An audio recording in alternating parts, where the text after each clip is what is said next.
Larry Bird! Here at the what a move by Tatum! Take that! The Celtics Talk podcast is presented by 24autogroup.com. 11 locations across New England. What's up, everybody? Off-day edition of the Celtics Talk podcast. I'm here in our Needham studios. I've got a couple friends coming along for today's visit. Eddie House is going to drop in. We're going to take a State of the Union. How are we feeling about the Celtics through 24 games? What do the numbers look like compared to last year? I wrote a little something on NBC Sports Boston. If you want a visual as you're doing this, call that article up. We're going to go through some of those numbers and whether the Celtics are meeting expectations, exceeding expectations, and where we expect this thing to go from here. And then Sam Cassell stopped by our studio, so I said, hey, Sam, I need 2 minutes. Sat down with him, talk a little bit about this year's team trying to get back to the mountaintop. No one on this Celtics team knows better the hardship of trying to get back to the mountaintop, to be the defending champions, quite like Sam, who won 3 as a player, has won another one as a coach here in Boston, and now, you know, how he feels about where this team is going and some fun stuff about what it's like to coach under Joe Mazzulla. So let's get into it. Here's my chat with Eddie and Sam. 2008 Celtics everywhere. All right, you guys got a little mad at me because I had the audacity to suggest that I didn't think the Celtics were quite at the level they were capable of. Mm-hmm. Through, at that point, it was the quarter mark of the season. How are you feeling? Do you think, are you coming down? I know it's only been a couple of games, and I think they went 3-1 since then, so I guess I shouldn't take a victory lap at all, but do you understand where I came from when I was saying, like, I still think there's a little bit more this team can do, but your point was, like, they've met expectations to this point. Yeah, I feel like they have met expectations, and for what you're looking for them to do, I think at the point we were talking, I think they were 18-4, mm-hmm. And so maybe don't lose 2 more games, and it's early. So do you push the envelope to try to win those extra 2 games when there's a greater good at the end? For sure. You know, there's a pot of gold at the end of the rainbow that we're trying to find, that we're trying to get. And there's only one way to get that, and that's make sure that you're healthy, to make sure you're playing the right brand of basketball. And you're going to have to lean on everybody. There are going to be times in late January and late February and early March where it's going to be guys that are going to have to play more minutes that aren't going to see minutes at all. So where do you pick up that slack? You let them play early on in the season. Mm-hmm. And if you're able to get away with winning, because 18-4, that's still winning, then you're still creating winning habits, you're still creating a winning culture, and at the same time you're creating confidence. I'm so distracted because you have on your new Drew Holiday glasses. I do. And they are fantastic. I appreciate it. I mean, you know, it's half of it. I thought you was talking about these, but okay. Well, yeah, I'm also distracted by that, but I've learned over the last week to be okay with that. I think my thing was, it's funny because I sat down today and I said, let's take a look. Where were they at this point last year? You know what the record was? Probably the same. 19-5, same exact record. And then I started going through the numbers. The offensive rating, almost identical. The defensive rating, a little bit worse. Yeah. But like only by like a half point. Mm-hmm. It's what's hard is that the Celtics they're 10th in the NBA right now in defensive rating, but the rest of the league is much better than a year ago. When I don't know, like defense took a year off or something, because right now they're 7.5 points behind Oklahoma City, who leads the league. Now Oklahoma City's been great.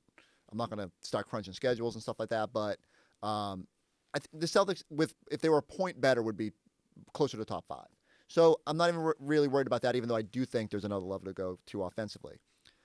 And then I started going through like little stuff, turnover rate and effective field goal percent. It's all the same. Like just about everything from a year ago is the same. And I'm like, how can this be? Like it felt like last year they came out of the gate strong and Porzingis was amazing and Derek White was amazing. How are the numbers all the same? I did find 3 things that were a little bit that I feel like they can turn it up. And so I want to get your thought on each of them. And the first is the bench play. And it's weird to say because Peyton Pritchard has been fantastic. 6th man of the year, leading candidate. And yet, like, Sam's had to deal with injuries, hasn't been quite himself. They've kind of trying to figure out the backup big situation. Like some nights it's Luke, some nights it's Nemi. You know, Tillman's gotten some opportunity. And then I don't know if anyone else has really distinguished themselves. How are you feeling about the bench play to this point? I think you hit it with Peyton being phenomenal. I think he has took a step up. And with Sam, you know, with the injuries that he's dealt with, he had the one game for personal reasons that he didn't play. But the back at the start of the year, left the other day with the adductor. Yeah. And then, you know, so he has some things that he's dealing with. But Sam has gave us quality minutes right before the adductor. You think about that game before. Yes. I wonder he had 20 points, you know. Best game of the year against Milwaukee. And that's the one we kept saying, like, oh, this is what's going to launch him. Right. And he played that game. So you know that's what you could get from him. I think the reason why all those numbers that you crunch, and I don't know why you wasted your time on that, because I tried to tell you that they I did tell you. I said they met expectations. This is the same exact team from last year. Yeah. And so the only difference is you do have guys that are leveling up. You have Peyton Pritchard that's leveling up. Jayson Tatum has leveled up in a different way. We all know how he could score the basketball, but his rebounding has been off the charts. His assist has been off the charts. Same thing with Jalen. You know, he's been finding guys, getting guys involved. I think the one thing that you could look at is right now we haven't been able to put together a Drew and Derek White offensive barrage or offensive game together where they're both, like, on point. Interesting, true. But defensively, it seems like they're always right there. So at the end of it all, it's like, well, what are they known for? They're known for being one of the best backcourts, if not the best backcourt in the league today, and one of the best backcourts to ever play the game. So defensive backcourts to ever play the game. So when you look at it in that light, you're like, okay, they're doing exactly what they're supposed to be doing. And I know you heard this before. Defense always is going to be there, and it takes a minute for offense to catch up to defense. Yeah. And you know, that happens in football, that happens in basketball the same way. Well, we came back with the same group of guys. A few of them had longer summers than most. And, you know, you get back incorporated and you're just trying to figure it back out again. And the rigors of the regular season is totally different of your grind in the summer. It's totally different from the Olympic grind. It's totally different from any other type of grind. It's 82 games. We just went through a stretch where 6 games and 9 nights, 5 and 7. That's a real tough stretch right there. And so I look at it as like we're exactly where we should be at. And if it wasn't for Cleveland playing top-tier basketball and winning games the way they have been winning, and you got to give them all the credit, and Kenny Atkinson, Donovan Mitchell, Garland, Evan Mobley, and those guys being healthy over there, if it's not for them having that, we would have the best record in the league. So I think we're just right on par. And then, you know, you kick it into another gear when All-Star break ends. You take like another – you start ratcheting it up like that next month of play is a different level, and then it becomes playoff mindset basketball from the end of March all the way through until you hoist the trophy in June. And let me be clear.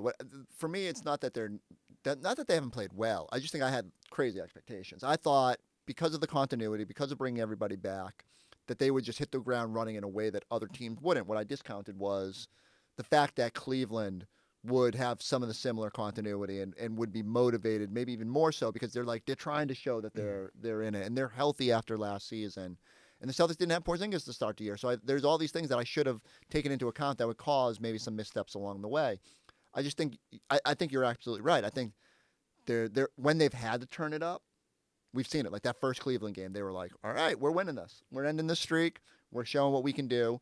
And then, you know, save for a Donovan Mitchell monster explosion, maybe you're 2-0 against the Cavs, and maybe this whole conversation is moot. But I do think, just in terms of the bench, a healthy Sam will go a long way. They haven't been as efficient as a group, despite Peyton being awesome, that they were a year ago. And I just think they got to find that out. I think some of that is just rotations and right? Like, I think that's it right there. It's Joe throwing some darts here and trying to figure it out. What you're talking about as far as rotation, because there's rotations out there that we're not going to see in the playoffs. Right. And we're going – sometimes we go 11 deep, sometimes we go 10 deep, and then sometimes it's those games where it's only 8 deep or 9 deep. And we see that ninth player only gets a couple minutes here and there, up and down, and he subs out, just give somebody a breather. But I think all of that comes into play, as well as this.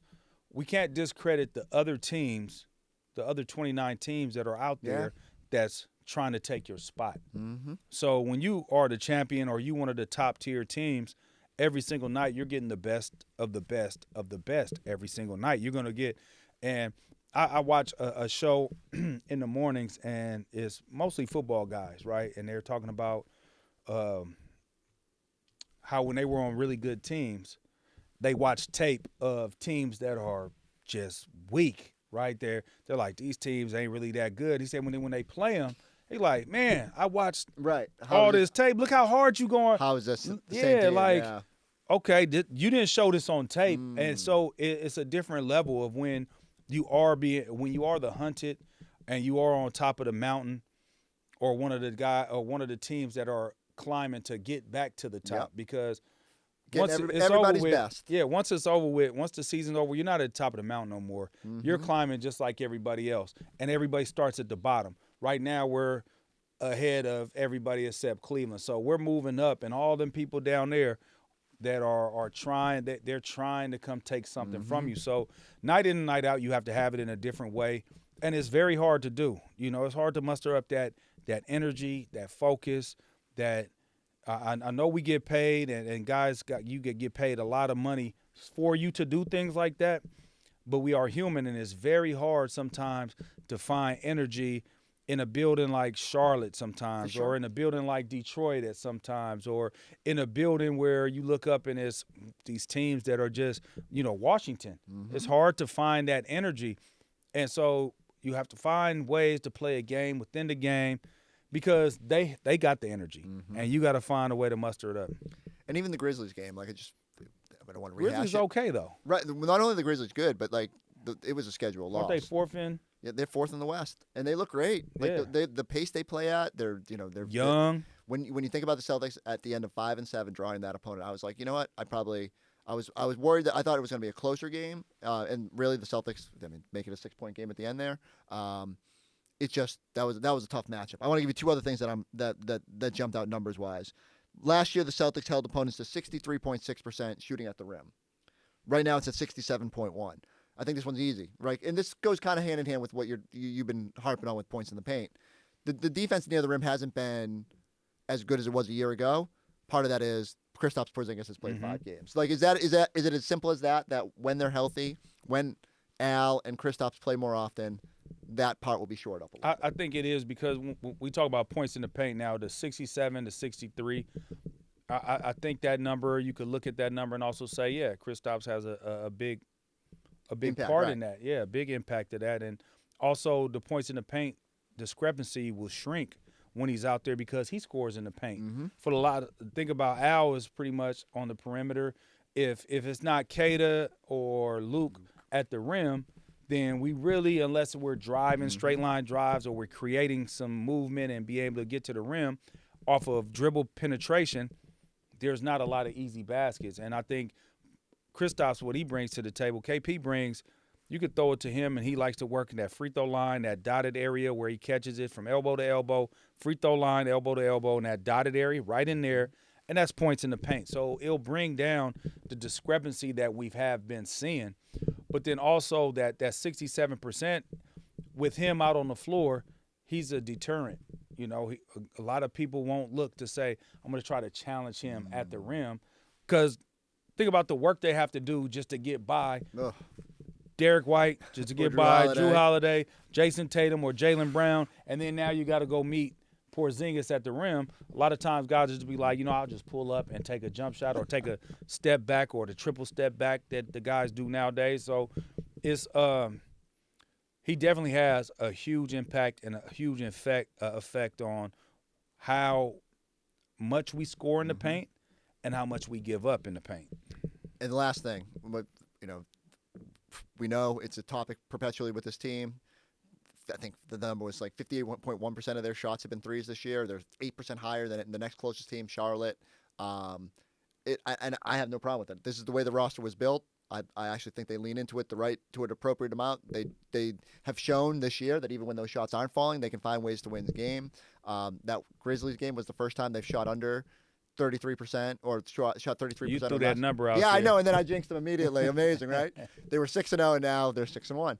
But one thing I noticed was that corner 3-point-wise, they're down 3%. And that could be as simple as, like, Drew Holiday hasn't been as crisp. Sam Hauser hasn't taken a ton of corners. I think that number will resolve. Are you comfortable, not necessarily with the amount of threes, because that discussion's in the past, but is it crazy to think, you make one or two more threes per game, this team is, offensively, they're just impossible to catch? I would say that, but then also you got to understand that every night it's not going to go in. Like a three-point shot, it's the reason why people don't shoot 50% from three that much. It's guys that do, but if you're volume shooters that take a lot of threes, 50% is going to be tough to do unless you're getting a lot of open shots. And I think that's what this team does manufacture. They manufacture a lot of open shots for each other. And so sometimes that three is the best shot. You might pass up that three, try to crack somebody off the dribble, pass it to somebody else, they close out. Now you get a contested shot when you had an uncontested shot. I don't mind the uncontested threes, and I definitely don't mind I pass up a three with somebody closing out to kick it to somebody who gets a wide open three. Have no problem with any of those. It's just the fact that sometimes when we take some of these one-on-ones, right, and that's the only time that I'm like, okay, we maybe could have got a better shot than that. But who am I to say Jayson Tatum don't feel like he can knock that down? Who am I to say Jaylen Brown can't knock that down? Who am I to say that Peyton Pritchard can't knock that down? Or Drew Holiday or Derek White. I'm not here to say that, because if they work on that shot, I got to trust them. I got to trust in their work. And I think that's the one thing. That's why Joe doesn't say much about it, because he trusts his guys because the work they put in. If you see somebody putting in the work day in and day out, you believe in them. You know what I mean? And when your coach leans in on that, then you play. I feel like this. They play free. Yeah. And there's nothing better than playing free. Here's the crazy stat that I noticed this morning. They've lost 5 games, total of 20 points. 2 losses by 6, and everything was less than that. So it's just like I bet if you went through every team in the league, every team's gotten blown out on one night. And yet the Celtics, despite the fact that everyone is gunning for them, have not had that night where they just completely throw a dud. And that is the biggest, maybe more than anything, that was the first time I said, all right, maybe I'm being a little too hard.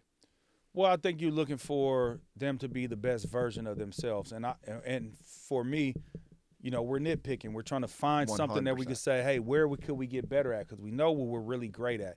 And for me, it would be the points in the paint. We got to shore that up. And the other thing is, you talked about defensive efficiency. Last year, I want to say we were top 5. Mm-hmm. And I think we're 10th. And it was a climb too. I think it was like low at the beginning of the year, and then all of a sudden they kind of worked their way up. We're at 10th right now, right? 10th, which is not great, but like again, the amount separating 10 from like 6 isn't much. It's the hard part is looking up at Oklahoma City and saying you're not getting 7.5 points better. Right. So I would like them to work that out, to get out of that, because that's top third of the league. That's not championship standard. You could still win at a high level. Almost like that. Every champion over the past 3 decades has had to be top 10 in both. There's been like 1 or 2 outliers based on like a really good offense or a really good defense. But yeah, to me they got to get, because the offense is going to be if they're somewhere at 5, 6, yeah. I'm cool with that. A 4. You don't have to be number one. It does. I mean, it would be great. Right. That means you balling on both sides of the floor. But for the most part, I just like them to bring that 10 back down to about 6, 5, 4, and those 3 numbers, 4, 5, 6, right there. I will feel extremely comfortable with this team. If they stay around 10, that tells me that there's opportunities where you could get cracked by a Memphis. You could mess around and get cracked by Cleveland. It's like, to me, those are, or you could be in a dogfight against Detroit when you didn't have to be in a dogfight against Detroit. So that's the number that I want to see go down. That's nitpicking, but I expect nothing but the best from this team. So if I'm expecting the best, and I know they're expecting the best, that's something that, they could bring down. Your buddy Sam Cassell dropped by the studio today. Oh, yeah? I asked him to – Did you get some glasses from me? I did ask him if he had any more Zennies on him so we could muscle that from him from his Zenny collection. I asked him to tell me any favorite Eddie House stories. What'd he say? He just said you were ultra competitive. It didn't matter what it was. Like that, if whether it was on the court, the card games, whatever, you were ready to rumble. I mean, of course. I mean, that's the only way you can survive in this in this world. You know, you got to be ultra competitive. You got to want to win at everything you do, no matter what it is. I was just telling a story yesterday. One of my best friends, I was like, man, you know, it's funny. Like, out of high school, you really don't take too much of anything from that you could apply to your everyday life, right? But it was 2 classes that I had. And one class was rhetoric, public speaking, and it was with Mr. Lindsay. And then the other class that I had was typing. Ooh. And so the typing class was an elective that we had to have. And what's funny is this is how I learned how to type, and I could type pretty good. Learn the home keys, right? You learn where your fingers go and stuff like that. But the whole basketball team was in there as an elective. So before you know it, when the teacher gives us the sheet that we're supposed to type in 2 minutes, and how far can you get in 2 minutes, it became a competition. Ooh, okay. So it's like, man, how fast can you type? Oh, you weak. I got you. Watch it. Where'd you go? Oh, you got – so 60 words a minute. Everything, yeah, exactly. So everything becomes competition no matter what it is, and it's the only way to push yourself. Don't get complacent about anything and just keep pushing yourself. And, when you're not the best – you're not the best athlete. Mm-hmm. I'm not the biggest. I was the fastest. I'm not the biggest. I'm not the strongest. I'm not the most athletic. Mm-hmm. So where do I find my edge? I got to find my edge somewhere. Competition. How did you do in the public speaking course? I did okay. I did cool. Only one time that I really felt nervous and I'll never forget it, was the impromptu speech. Ooh. And so he would give us he'll say, boom, he'll give us something, and we had to, off the top, come off. And I was so nervous because I was like, I don't even know. Okay, I'm nervous, and I like pull my shirt up, and my pants is sagging, my stomach. I'm like, everybody's laughing. I'm like, why is everybody laughing? I looked down, I was like, I got my shirt up. I'm tripping. And then I got back to my thing, but it's just funny how I was able to take that, and now I have no problem speaking in front of people or, being on camera, to where I know a lot of people have anxiety. Oh my God. They'll be like, so I had multiple opportunities to take a class like that, mostly at college. And it was funny, because I was a newspaper guy at that point, and I said, I'm never going to be on TV. Why would I do this? Yeah. And look at you now. Look at me now. They were crazy enough to give you a job. But yeah, same deal. Like I can imagine, because when I would have thrown back at your teacher, I would have said, I'd love to present this for you, but preparation is the key. Because I need to be able to have confidence in what I'm about to say to you, and give me like 2 days, and I'll give you 2 days. No, it's impromptu. That was the whole exercise. Do you remember what your topic was? I do not remember. See, that was my freshman. That was my freshman year in high school. That's impressive. You know how long ago that was? 14-year-old Eddie House forced to yeah. pontificate on some random topic. Mr. Lindsay. But you always remembered it, right? Yeah. Teachers, man. Teachers are the best. They don't get enough credit. All right. Because Sam Cassell was in the building, I was like, hey, Sam, let's talk a little hoop for a minute. Here's a little bit of our conversation about this year's team. The Black Friday countdown starts now. Drew Carter here with slam dunk specials from Nissan 24. Lease a new Nissan Rogue for as little as $199 a month, or lease a new Sentra for as low as $124 a month. We want to buy your car, and we'll give you top dollar for it. Plus, get 24% off any brake replacement or coolant system services. Score your Black Friday deal before the final buzzer. Shop online at Nissan24auto.com. Celtics Talk is presented by 24 Auto Group, where now through the end of the year, they are doubling your down payment at all 11 locations throughout southern New England. Go to 24autogroup.com for more info. All right, Sam, I just want you to take me inside that locker room. Coming off the championship, you better than anybody know what it's like, the pressure of having to repeat. And I know Joe's sort of tried to, Hunter versus the hunted, that's not a thing. But what is it like watching these guys try to get back to the top of the mountain? It's been tremendous. We got a great group of guys. We got a lot of high character guys on our team, and they understand, this whole, repeat. I don't like talking about it that much, but there's so much more. We have so much more time left into the regular season. So, but our guys been awesome. Just preparation, just understanding what's at stake. how teams going to approach us. What approach we're going to have against teams. It's a lot of things that go into the details of the game of basketball that our coaching staff present to our team, and our team just takes it in stride. So a lot of credit goes to the guys, man. They allow us to coach them hard sometimes. Joe says some outrageous things to them, and they take it, and that's a plus that we have in our organization. What's that like? Tell me about the evolution of your relationship. What did you know about Joe coming in, and what have you learned about him, especially the way that he does uniquely motivate this team? He's an awesome coach. He's a young coach who knows his stuff. He knows his stuff because he didn't play in the NBA.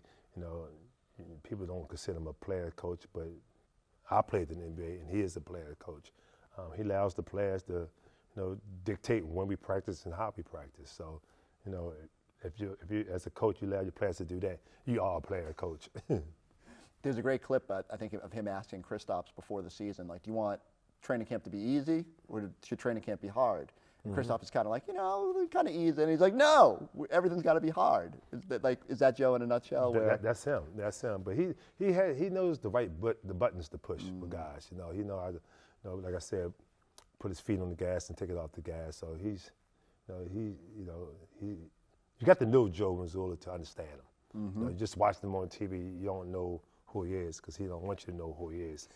All he wants you to see him is the coach of the Boston Celtics. But I know him personally off the court. So, and he's a good dude. He's a good dude, real good dude. All right, but I do need you to give me like your best Joe Mazzulla story. We ask guys before the season to give us the best or funniest story, and they all kind of they went from obviously you guys watching Killer Whales in the preseason and trying to understand what that meant for the team, and then once you hear the explanation, it all makes sense. I got a funny story for you. So, summer before last, we go to the Summer League in Vegas, and Joe and myself visited the UFC facility, and a friend of ours, he was like a coordinator with the UFC, and he took us around, and they had an octagon upstairs, and he said, "Sam, Joe, y'all want to get into the octagon?" And Joe was like, "Yeah, let's get in the octagon." And Joe got into the octagon, so I'm taking my shoes off. I look up, and Joe is running around the octagon like we gonna compete now. Yeah, right. So I got in the octagon and said, "Hey, man, listen." No. Don't start it right now. Don't start it. I'm 54 years old. Don't start it, Joe. And we both just bust out laughing. And he was running on a torn meniscus at that point too, right? Probably so. Who knows with Joe? Joe get injuries. He's a healer. He heals himself sometimes. So who knows with Joe? I mean, if you hadn't said that, there's a chance he might have tackled you. Probably so. Probably so. I told him before I got in the octagon. I seen him circling the octagon like they do. The pros do it. I looked in there. I was like, "Oh, no." I said, "Joe, listen, we're just going to sit in here and take a picture now. We're not going to sit here and go at it now." All right, take me through. You got to work pretty heavily with Jayson Tatum last season. What have you learned about him? What don't people see that have made him elevate to that MVP conversation? Man, he does everything for our team to make our team better. And I would like him to get MVP, but if he don't get it, I'm pretty sure Jayson Tatum would trade another world championship for an MVP trophy any day. Like I always told him, I don't know how it feels to win a gold medal. I never have won a gold medal, but I know how it feels to win a championship.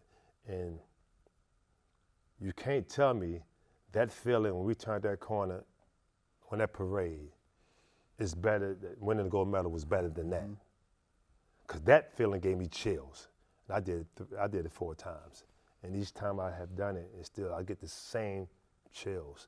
The feeling that you're the best in the world. And some people might say, well, they ain't the world, they ain't the best in the world. Well, you put any team against us last year in the world, we'll spank them. And what is it about Jayson? What about the mentality? It feels like, he just wants to make the right play. Some guys will get caught up in the scoring. Because he don't talk about himself a lot. He don't talk about himself. Jason's a laid-back kind of guy. He's a great guy, and he's not a rah-rah guy. He's not, a loudspeaker. He's not none of that. He just plays the game of basketball at a high level since he came into the NBA. And that's the simplest I could put it about Jayson Tatum. How excited are you for Peyton the way he's blossomed this year with more opportunity and Sixth Man of the Year conversation. What do you think that means to him? He's just being who he is. You know, he's taking advantage of the opportunities he's getting. You know, 2 years ago he wasn't getting opportunities because the Celtics was top guard heavy, and this year he's taking. You know, he's outsparked. You know, when he comes in the game, I know something's gonna happen real good 90% of the time. So he's been good for us. I love him. I love everything he brings to, and he's very coachable. That's the thing I love as a coach. He's coachable. You know, you can get on him when he's doing something wrong, and you can tell him, you can congratulate him when he's doing something great, and it don't get to his head. He still plays the game as he plays it. All right, let's end on this. You guys are 19-5 as we're taping this. How do you feel about where you're at, and what is the potential for this team kind of moving forward? What would you like to see strides be made? We're in a good place right now. We just got to continue to get better every week. You know, we go week by week. We got to get better every week. We're going to put a brick in the wall, and we're going to build another dynasty. That's all. Every day, every week, we put a brick in the wall and keep building. You know, we ain't looking ahead of no one. We're not taking no one for granted. We just understanding it's a big game every night you play against the Celtics. And actually, one more thing. After this, I have to go talk to your old friend Eddie House. Any Eddie House stories from the past you want to embarrass him? That man crazy. He's just crazy. He's just crazy. Oh, we know that. He's a great teammate. Eddie was a great teammate. Eddie was always on 10. He was always that guy, no matter if he played 5 minutes. You know, he's amazing. He can not play for the first 30 minutes, and Doc can put him in the game, and he just run off like 3 straight threes and just be hot energy, hype, you know, talking trash, you know. But we needed him at that particular time to do that. He was a spark plug for us. He definitely was a spark plug for us. All right, good stuff from Sam. Make sure nothing but Zenny supporters around here. Make sure you go check out. Drew Holiday's got the new collection out, but Sam's last year's, I got a couple pairs from there. Dynamite stuff. Sam is a fun guy to be around. He has some fun. I felt bad. They've been busy, even though the players have been having a couple of days off for the Celtics. Sam's been hard at work getting guys ready for the grind ahead. There's still a lot of basketball left, and we're going to be here with you starting Thursday night. Celtics back in action against the Detroit Pistons. Saturday, they're down against the Wizards. Those 2 games added for not making the NBA Cup. We'll be back with a post-game pod on those days, so go like, subscribe, check us out on the YouTube page. We'll catch you next time on the Celtics Talk Podcast.